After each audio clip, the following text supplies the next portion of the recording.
तो आज की हमारी पड़ताल का विषय है सामाजिक एकता और सार्वभौमिक भाईचारा।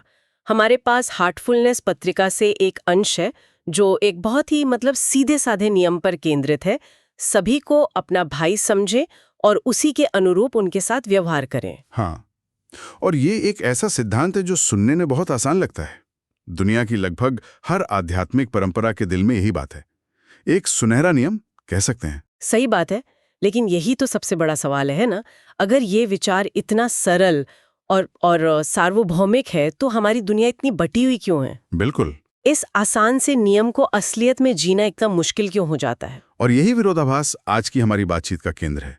मतलब वो जो आदर्श है और जो हमारी रोजमर्रा की हकीकत है, उसके बीच जो गहरी खाई है, उसे समझना। मिकता और विज्ञान दोनों मिलकर हमें हमारी इस गहरी एकता के बारे में कुछ सिखा सकते हैं। चलिए इस गुत्थी को सुलझाते हैं। बिल्कुल, क्योंकि स्रोत हमें सिर्फ समस्या ही नहीं दिखाता बल्कि समाधान की तरफ भी ले जाता है। तो चलिए शुरुआत करते हैं हकीकत से। ये नियम कहता है कि सब भाई बहन हैं, लेकिन जब हम खबरें देखते हैं या अपने आसपास भी नजर दौड़ाते हैं तो हमें सांप्रदायिकता, नस्लवाद, हिंसा, गहरा अविश्वास। हाँ, गहरा अविश्वास दिखाई देता है। हमारे स्रोत में ब्लैक लाइव्स मैटर और मी टू जैसे आंदोलनों का जिक्र है। भारत में जाति प्रथा की बात है। ऐसा लगता है कि हजारों सालों की धार्मिक शिक्षाओं के बावजूद हम कहीं नहीं पहुंचे। और ये सिर्फ एक सामाजिक बहस का मुद्दा नहीं है, इसके नतीजे बहुत बहुत भयावह हैं। स्रोत में एक आंकड़ा दिया गया है जो इस समस्या की गंभीरता को एक झटके में सामने रख देता है। अच्छा। 12 जून 2020 तक कोविड-19 महामारी से दुनिया भर में लगभग 4,23,000 मौतें हुई थी। हाँ, एक बहुत बड़ी संख्या जिसने पूरी दुनिया को हिलाकर रख दिया था। हाँ, एक बहुत बड़ी संख्या जिसने पूरी दुनिया को हिलाकर रख दिया था। हाँ। अब इसकी तुलना नफरत के कारण हुई मौतों से कीजिए।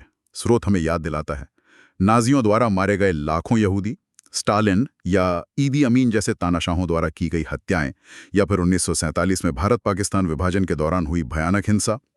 जब आप सिर्फ नफरत की वजह से हुई इन आपदाओं में मारे गए लोगों की संख्या को जोड़ते हैं तो ये कोरोना वायरस से हुई मौतों से कहीं कहीं ज्यादा हो जाती है। हाँ, ये आंकड़ा तो सच में चुप करा देता है। तो आप कह रहे हैं कि हम एक दिखने वाले वायरस के लिए तो दुनिया बंद कर देते हैं, लेकिन नफरत के उस अदृश्य वायरस के साथ जीना सीख चुके हैं। हाँ, जीना सीख चुके हैं, जो कहीं ज्यादा जानलेवा है। ये तो बहुत बड़ी और डरावनी बात है। हाँ, और ये एक जरूरी सवाल खड़ा करता है। हम एक जैविक महामारी पर इतना ध्यान और संसाधन लगाते हैं, जो कि सही भी है, लेकिन नफरत की उस स्थायी महामारी का क्या, जो सदियों से हमारा पीछा कर रही है? स्रोत इशारा करता है कि शायद इसका कारण यह है कि नफरत वो हम सब में किसी न किसी रूप में किसी गहरे कोने में दबी हुई है। अच्छा। और इसीलिए ये पूरी तरह से कभी खत्म नहीं हो पाती। हम इसे बाहरी समस्या समझते रहते हैं, जबकि इसकी जड़ें कहीं ज्यादा गहरी हैं, हमारे अंदर। तो यहाँ आकर एक सवाल मन में अटक जाता है। अगर दुनिया के सारे धर्म, सारे ग्रंथ हजारों साल से यही सिखा रहे हैं और फिर भी हम यही हैं, तो क्या हम किसी बुनियादी चीज को नजरअंदाज कर रहे हैं? बिल्कुल। और स्रोत का कहना है कि इसका हल बौद्धिक समझ से परे है। सिर्फ जानने या मानने से बात नहीं बनती। हार्टफुलनेस का दृष्टिकोण वास्तविकता की गहरी अनुभवात्मक समझ पर जोर देता है। मतलब इसे जानना नहीं, इसे जीना है, इसे महसूस करना है। सही बात है, क्योंकि सिर्फ जानने और असल में महसूस करने में बहुत बड़ा फर्क है।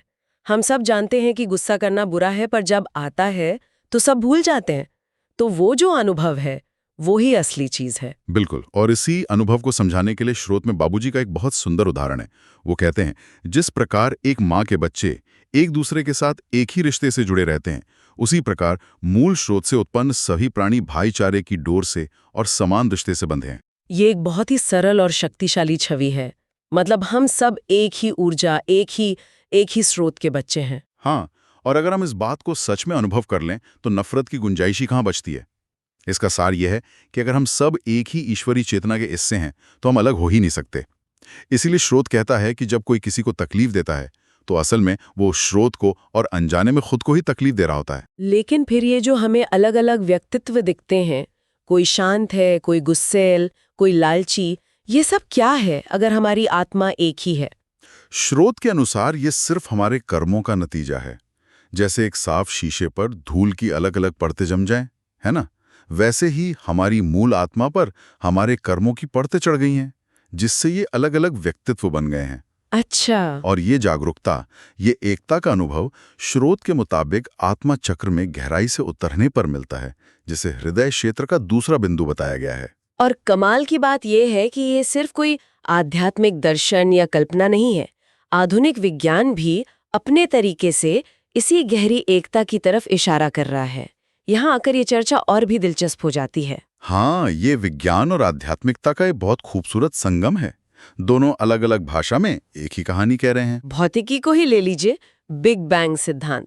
वो कहता है कि लगभग 13.7 अरब साल पहले ये पूरा ब्रह्मांड एक बहुत ही सूक्ष्म मतलब अकल्पनीय रूप से घने बिंदु से पैदा हुआ, जिसे सिंगुलैरिटी कहते हैं। हाँ, सिंगुलैरिटी। मतलब हर चीज, हर तारा, हर आकाशगंगा, हर ग्रह और हम सब उसी एक बिंदु से निकले हैं। हम सब एक ही ब्रह्मांडीय घटना की संतान हैं। तो हमारे अस्तित्व का स्रोत एक ही है। हम सब एक ही महाविस्फोट से बने हैं। फिर जीव विज्ञान पर आइए। ये हमें बताता है कि हमारे शरीर की लगभग 37 खरब कोशिकाएं वो उन्हीं मूल तत्वों से बनी हैं जो ब्रह्मांड की हर चीज को बनाते हैं। कहते ना कि हम सितारों की धूल से बने हैं। ये कोई कविता नहीं, ये वैज्ञानिक सच है। ये सोचना ही अपने आप में कमाल है। ये हमें पूरे ब्रह्मांड से जोड़ता है। और जेनेटिक्स का अध्ययन तो इस एकता को और भी व्यक्तिगत स्तर पर ले आता है। हमें लगता है कि हम एक दूसरे से बहुत अलग हैं, लेकिन आनुवंशिक रूप से किन्हीं भी दो इंसानों का डीएनए 99.9% एक जैसा होता है। सिर्फ 0.1% का फर्क। बस। और अगर हम अपनी वंशावली को और पीछे ले जाएं, तो विज्ञान कहता है कि हम सभी के पूर्वज अफ्रीका में खोजे जा सकते हैं। हम सचमुच एक ही बड़ा मानव परिवार है। और यहाँ जो बात आकर्षक है वो ये है कि कैसे विज्ञान और आध्यात्मिक ज्ञान दो अलग अलग रास्तों से चलकर एक ही निष्कर्ष पर पहुंच रहे हैं। हमारे अस्तित्व का मूल स्रोत एक ही है। हम सब एक दूसरे से गहराई से जुड़े हुए हैं, चाहे हम इसे महसूस करें या ना करें। तो यहीं पर सबसे बड़ा सवाल खड़ा होता है। अगर हम वैज्ञानिक और आध्यात्मिक दोनों ही स्तरों पर इतने गहरे जुड़े हुए हैं, तो हम अपनी रोजमर्रा की जिंदगी में इतना अलग-थलग, इतना बटावा क्यों महसूस करते हैं? ये अलगाव की भावना आती कहाँ से है? यह एक बहुत ही महत्वपूर्ण सवाल है और स्रोत इसकी जड़ों में जाता है। बाबूजी के अनुसार हमारे विचारों व कर्मों ने ही यह अलगाव पैदा किया है। हमारे अपने विचारों और कर्मों ने? हाँ, वो आगे कहते हैं, हमारी स्वार्थ भावना ने ही हम मनुष्यों को एक दूसरे से दूर कर दिया है। तो यह कोई बाहरी चीज नहीं है, यह हमारे अंदर से ही पैदा हुई है। तो ये एक तरह से हमारे अपने ही मन की बनाई हुई दीवारें हैं। बिल्कुल। और मनोवैज्ञानिक दृष्टिकोण से देखें तो इसकी शुरुआत बहुत जल्दी हो जाती है। जब एक बच्चा पैदा होता है तो उसे अपनी माँ से अलग होने का कोई एहसास नहीं होता। वो खुद को और अपनी माँ को एक ही इकाई मानता है। धीरे धीरे जैसे जैसे अहम यानी अहंकार का विकास होता है, वो अपनी एक अलग पहचान बनाता है। मैं और तुम का भाव पैदा होता है, मेरी चीज तुम्हारी चीज। हाँ, ये विकास के लिए एक जरूरी प्रक्रिया है, अपनी पहचान बनाने के लिए जरूरी है। लेकिन यही अलगाव की भावना का आधार भी बन जाता है। भाई बहनों में होड़, दोस्तों से प्रतिस्पर्धा, ये सब इस मैं की भावना को और मजबूत करते हैं और हम की भावना को कमजोर। स्रोत इसे ही माया का एक पर्दा कहता है, एक भ्रम जो हमारे अस्तित्व की सच्चाई को ढक लेता है। तो अगर ये माया का पर्दा है, एक भ्रम है, तो इसे हटाया कैसे जाए? अगर ये सब हमारे मन और अहंकार में है, तो इसे बदलने का रास्ता क्या है? स्रोत इसका रास्ता हृदय पर केंद्रित ध्यान अभ्यास को बताता है। ये एक बहुत ही गहरा विचार है। जहां अहंकार और दिमाग मैं से जुड़े हैं, वहीं हृदय वो स्वाभाविक रूप से हम से संबंधित है। मतलब दिमाग हमें अलग करता है और दिल हमें जोड़ता है। ये तो हम अपनी भाषा में भी कहते हैं, दिमाग से नहीं, दिल से सोचो। एक तरह से हाँ। और स्रोत के अनुसार जब ये ध्यान योगिक प्राणाहुति के सहयोग से किया जाता है, जिसे एक तरह की आध्यात्मिक ऊर्जा का संचार कह सकते हैं, तो ये प्रेम करने की हमारी स्वाभाविक क्षमता को कई गुना बढ़ा देता है। अच्छा। ये एक क्रमिक प्रक्रिया है। आप कोशिश करके प्रेम नहीं करते, बल्कि धीरे धीरे आप स्वयं प्रेम का स्वरूप बन जाते हैं।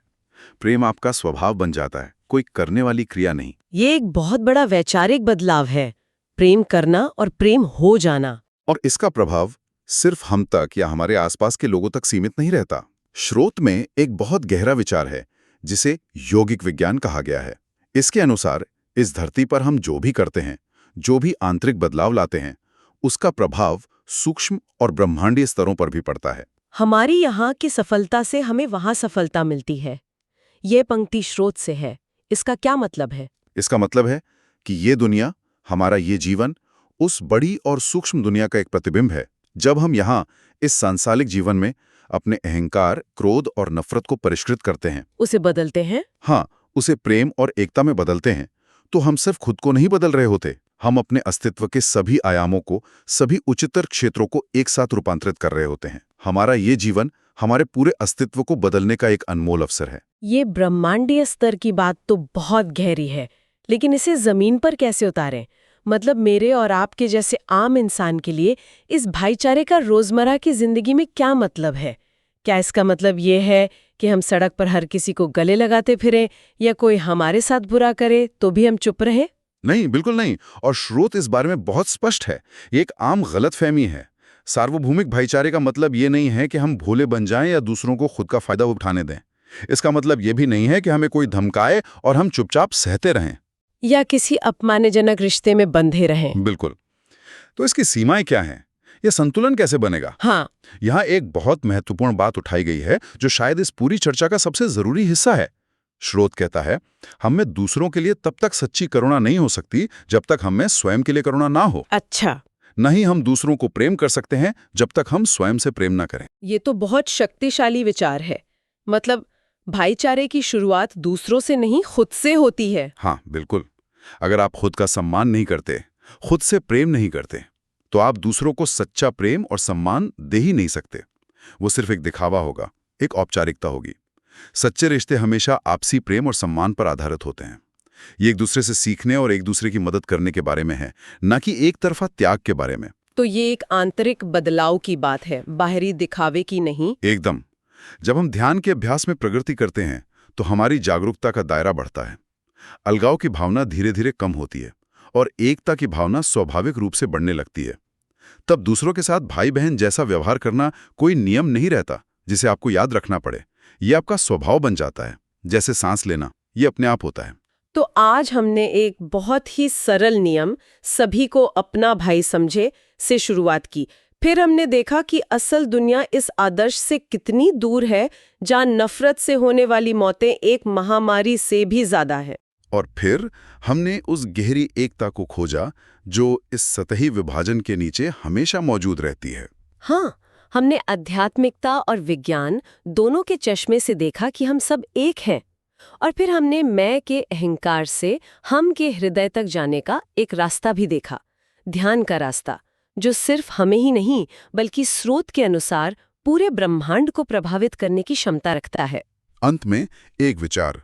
स्रोत ने अनुभव की इस यात्रा के 4 पहलुओं का उल्लेख किया है: समझना, करना, होना और अनस्तित्व। हमने पहले 3 पर तो काफी बात की। एकता को समझना, उसके अनुसार व्यवहार करने की कोशिश करना और फिर अभ्यास से स्वयं प्रेम का स्वरूप हो जाना। हाँ, लेकिन उस चौथे पहलू अनिस्तित्व का क्या? ये सुनने में थोड़ा अजीब और डरावना भी लग सकता है। सही कहा। और स्रोत कहता भी है कि हमें इसे सैद्धांतिक रूप से समझने की कोशिश नहीं करनी चाहिए। तो ये सवाल मनन के लिए है। स्वयं को उस अवस्था के लिए तैयार करने का क्या अर्थ हो सकता है जहां व्यक्तिगत अस्तित्व, हमारा छोटा सा मैं, पूरी तरह से उस सार्वभौमिक अस्तित्व, उस अनंत हम में विलीन हो जाता है। मतलब यह सिर्फ एकता महसूस करना नहीं है, बल्कि पूरी तरह से एकता हो जाना है। वो क्या अनुभव होगा जब मैं बचेगा ही नहीं? ये एक विचार है जिस पर सोचा जा सकता है।